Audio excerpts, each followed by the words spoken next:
الأسرة الأولى تعد بداية التاريخ الفرعوني الرسمي، حيث بدأت مع تأسيس دولة مركزية موحدة امتدت سلطتها على مصر العليا والسفلى.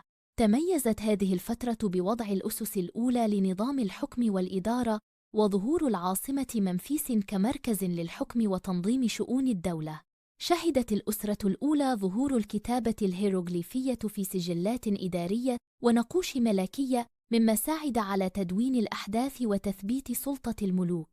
كما بدأ الملوك في بناء مقابر ملكية واسعة في أبيدوس وسقارة، التي أصبحت نماذج أولى لتطور العمارة الجنائزية في العصور اللاحقة.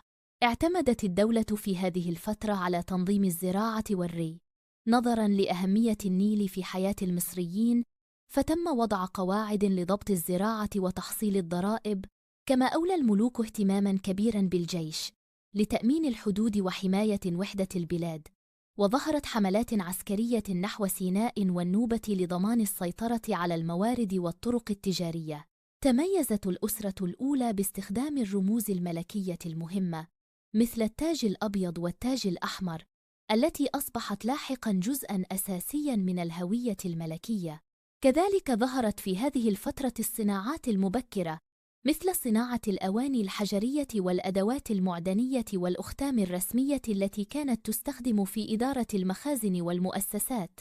وتدل الآثار الباقية على تطور واضح في الفن والعمارة والتنظيم السياسي، مما جعل الأسرة الأولى مرحلة تأسيس حقيقية للدولة المصرية التي استمرت قوتها لآلاف السنين.